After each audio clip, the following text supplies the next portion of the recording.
Hello and welcome to the Pensions Management Institute. Today I'm joined by Lesley Carline, our president. Lesley's had a number of senior volunteer roles in the PMI over the years. For example, she's been on our advisory council for 2 terms. She's also chaired a number of committees, been on a large number of committees and working groups as a participant. She's been a non-executive director of the board of the Institute, and most recently has held what some would call the pinnacle of the profession, and that is the presidency. Welcome along, Lesley. Thank you, Gareth. Good to see you. And good to see you as well. So, as president of the PMI, you find yourself in a very special place in the Institute's history, but also looking slightly wider, we find ourselves in a very unique place in history generally anyway, and that is, of course, being in the midst of a pandemic.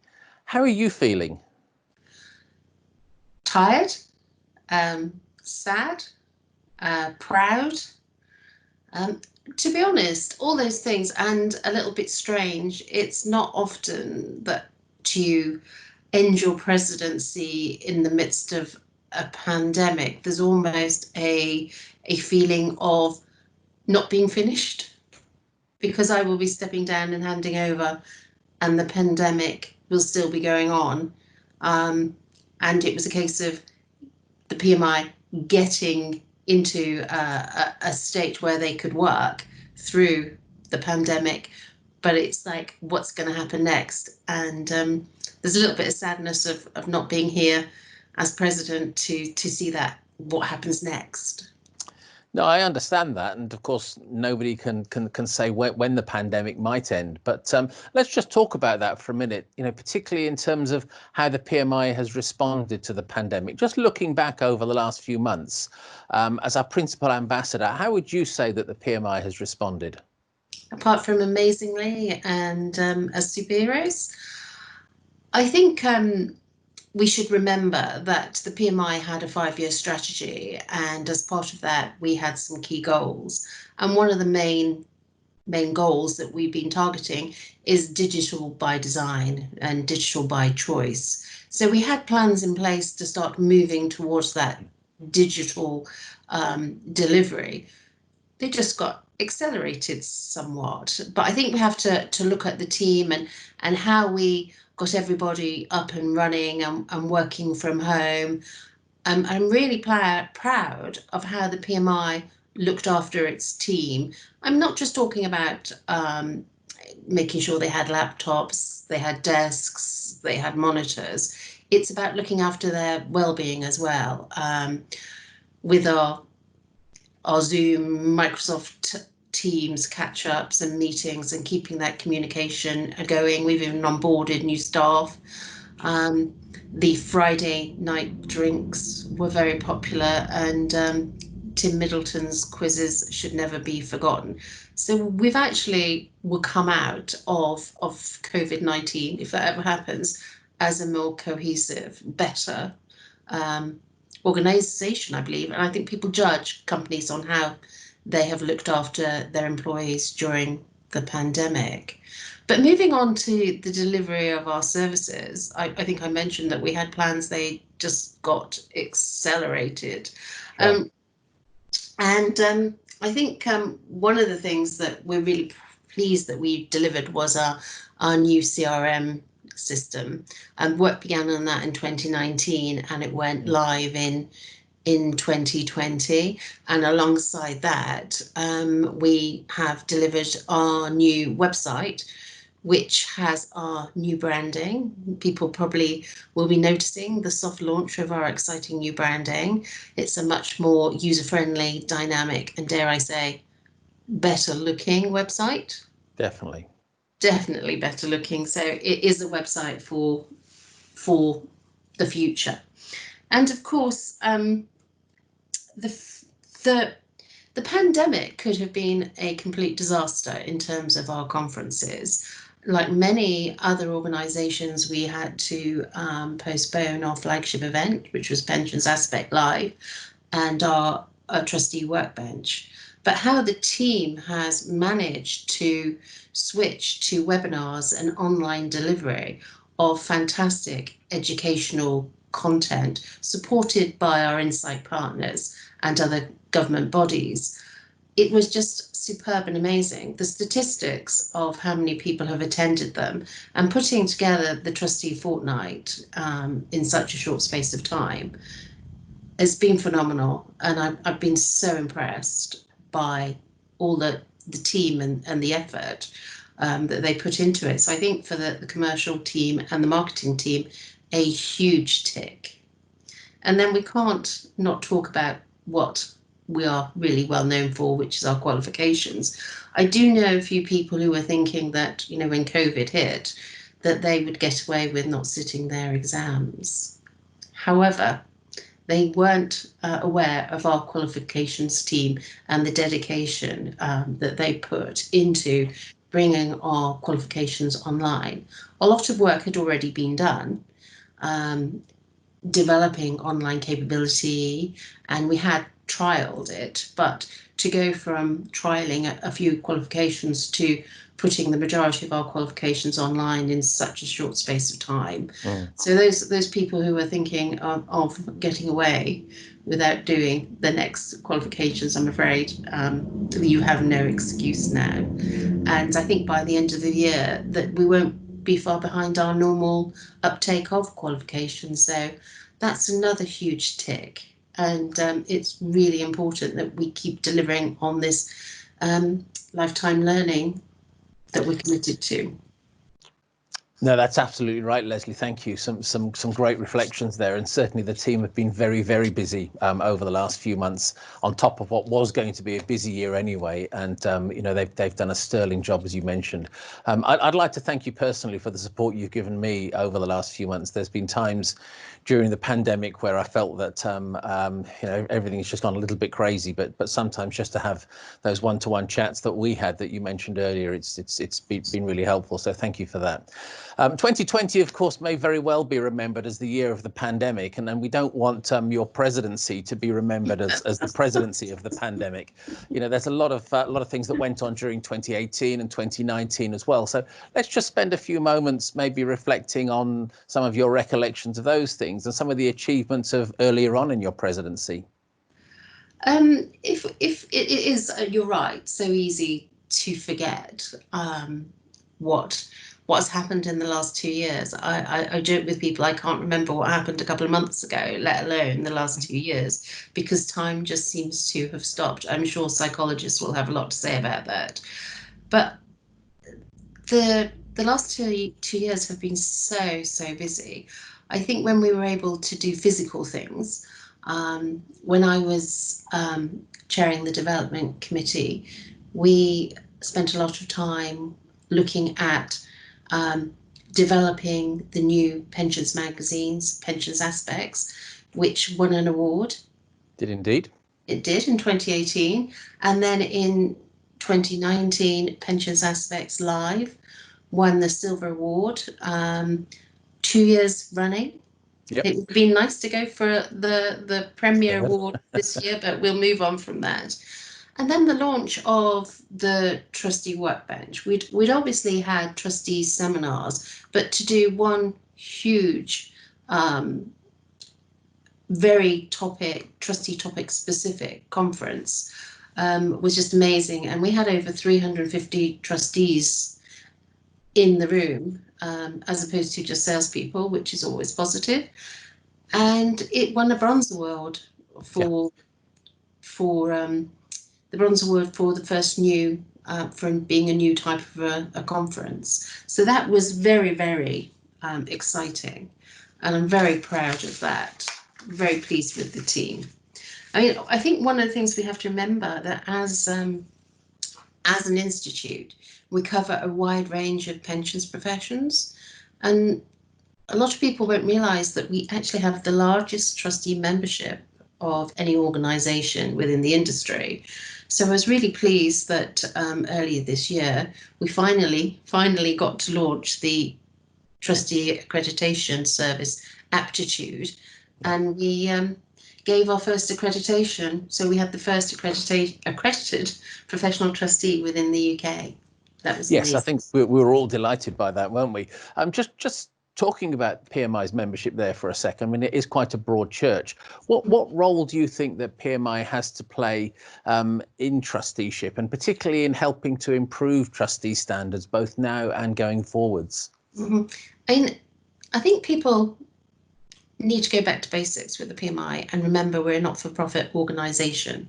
We were set up to improve standards of professionalism within the pensions industry, and that does include trustees, whether they're lay or professional trustees. So we are now in a position with our new internal infrastructure to be able to develop further the suite of qualifications, seminars, thought leaderships to suit the wide range of trustees out there, so we can provide the right type of training, the right type of qualification, depending on the type of trustee you are, all the way through from an introduction course to a trustee to the diploma level trustee award that we're looking at. Excellent, yeah, and there's still a lot of work to do on that yet. So I think PMI's. I think what we have to remember is that TPR is focusing, and will always focus on governance or good governance of pension schemes, irrespective of whether you are a lay or professional trustee. You need to be able to evidence good governance, and to understand what good governance looks like, you need that knowledge. It's not just about expertise, it's about knowledge. It's also about softer skill sets. So that's where we will be focusing our efforts going forward. Thank you very much. Now, Lesley, there's been a lot of initiatives we've launched during your presidency. You've mentioned some of the accolades that we've won. You've mentioned one or two of the initiatives. You and I have worked together for a number of years now, since I joined the Institute. And if I look back at some of the things that you've been instrumental in, you know, I see things like the Master Trust Working Group, for example. If I go back a little bit further than that, there was the auto-enrollment qualification, which you know, was hugely helpful to the industry as a whole. Clearly, the PMI has benefited enormously from your legacy, but what are the things that you'll miss the most going forwards? I mean, maybe let's start with some of the things that you'll miss the most, and then we'll go on and look at your journey, maybe. I think what I will really miss is the people. I've enjoyed immensely seeing the introduction of the mentoring program. Yeah. I'm a mentor. I have a fabulous mentee, and I get as much from working with her as hopefully she does working with me. That's right. And I think it's important because it demonstrates, and people aren't always aware, that the PMI works with other institutes. So we work with the Institute of Leadership and Management. Yep. We work with the Institute of Customer Services, you know, and bring those into our qualifications. I also love the student essay writing competition, because I'm really pleased to see the younger generation. I mean, yes, it's open to all students, whether you're a mature student doing the trustee qualifications, or you're a youngster starting out and you're doing the award in Pensions Essentials. It's just fabulous seeing how they think outside the box when we ask questions. You know, that's what it's all about, a different and fresh approach to pensions, not always being tied down by the past. Yeah, it sounds, Lesley, as though some of the things that you really enjoy are working sort of with the grassroots, and particularly with the students, and helping them find their feet in the profession. So take us right back to when you were a student, and just chart that journey through the ranks, and how you've come to achieve the pinnacle, and that is the presidency. This is confession time. I joined pensions in 1992, and it was because it was the only job that had sales and marketing in the title, because I wanted to move into marketing. And I worked for a little third-party administrator based in Chester. And my boss was the first female fellow of the PMI, and she was very proud of that. And she was keen for me to take the PMI qualifications. But I did join, and then I didn't do the qualifications because I went off and did my marketing qualifications. So that was a bit naughty. Luckily, the PMI took me back, and I joined an organisation where virtually everybody had a PMI qualification, so it was expected. And I worked really hard and did my exams in 2 years and 8 months. I used to go into the office at 7 o'clock in the morning and study so it wouldn't interrupt my weekends. But I also took advantage of the correspondence course. That was a lifesaver. And I went to the PMI Northwest regional revision courses. So I have to thank Edwin Topper of Mercer. He drew diagrams for me to explain actuarial methodology. Otherwise, it was just going over my head. But someone taking the time and drawing me a diagram, and it just clicked. And also Gershon Lipsich from KPMG. These gentlemen were, very senior in their organizations, but they took the time to help me. And I was always felt that maybe I should give back. So moving on, I got qualified. I found out I was qualified when I was on holiday in Thailand, and the story of my celebrations is not for today, but it was a good one. And then I moved on, and I was in Peterborough, not far from us actually, where we both live now. And I was working for an organisation that was DC focused, and always, and I was a member of the PMI Eastern region, and volunteered on the committee. And I got a phone call from PMI, and they were saying, Lesley, why don't people at your organisation take the PMI qualifications? And I pointed out we were DC only, and it wasn't, the qualifications as they were then weren't DC only or DC friendly. So that's where I got really involved in the PMI, and I suppose it set in train my career with the PMI. And I helped, along with 3 other people, write the first DC module for what is now the ADRP, and also nagged the qualifications from there on in that we needed more DC. Not forgetting that we still needed DB, but we needed more DC. And after I got my fellowship, I decided to go to stand for council. I was encouraged by I had the support of my employer, and luckily got onto council. And funnily enough, I went straight into the what was in the qualifications committee, and I thought it was time we had a bit of a shake up. I felt the PMI missed a trick on tax simplification back in 2004, and I thought that it was appropriate that the PMI looked at developing standalone qualifications that could be either a topic specific to top up people who were already qualified, or could be used by people who were involved in just those specific areas. So that's where the idea for the certificate and pensions auto enrolment came up with.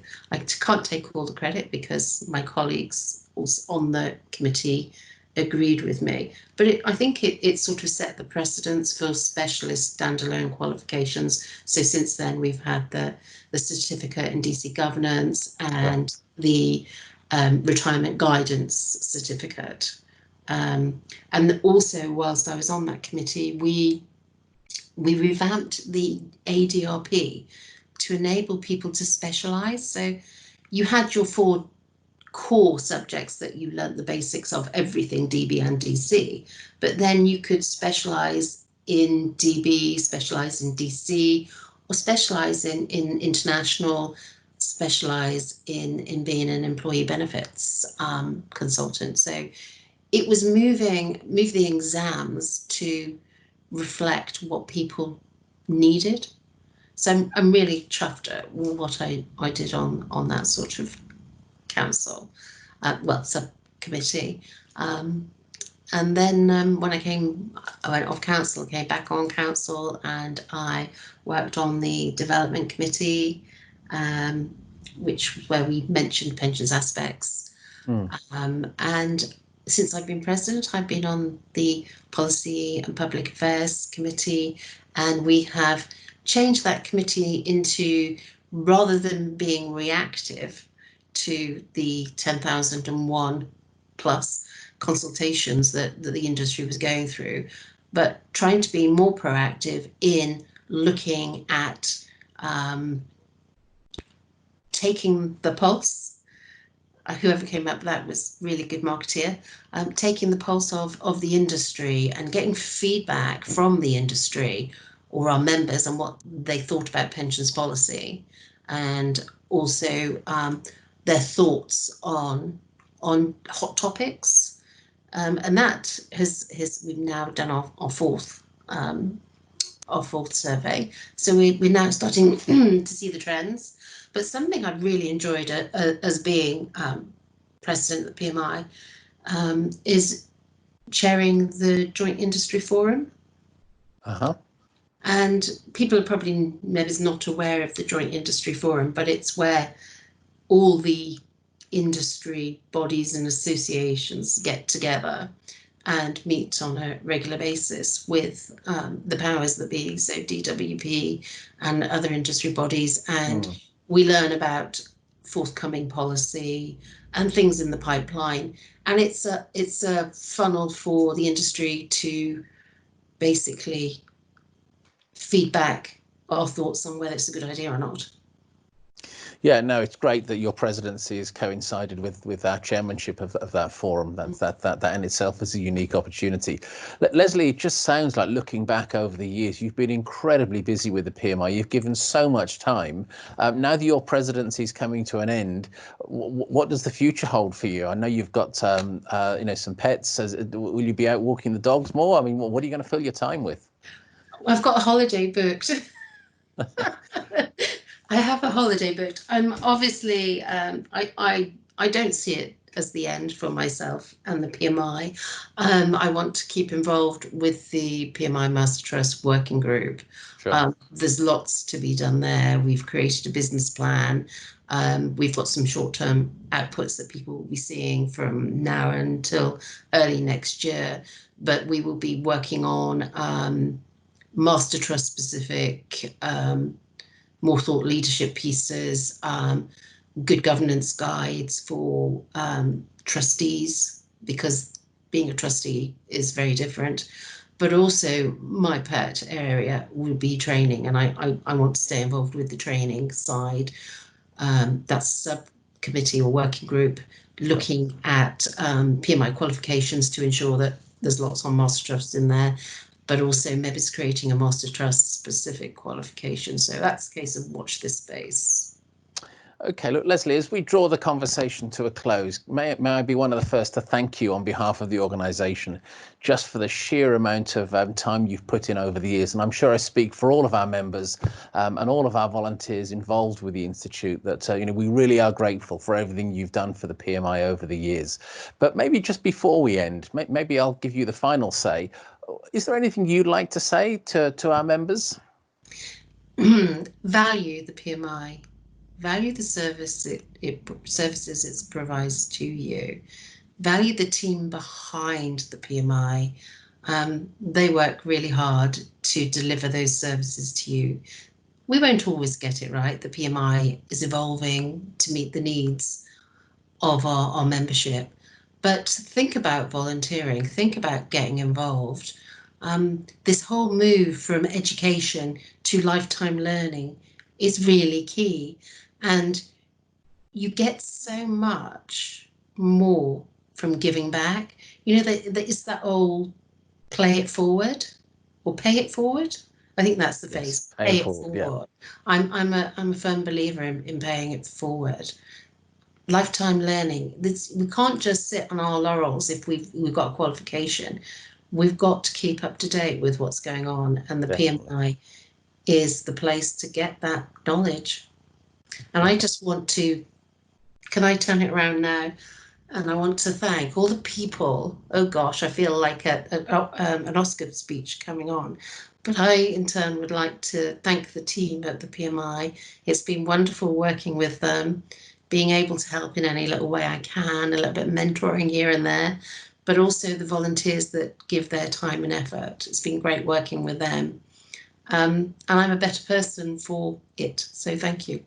And as I hand over the PMI presidency in the time of COVID-19, you'll be pleased to know, new president, I don't need to wish you good luck because the PMI, despite the ravages of COVID-19, is in damn good shape.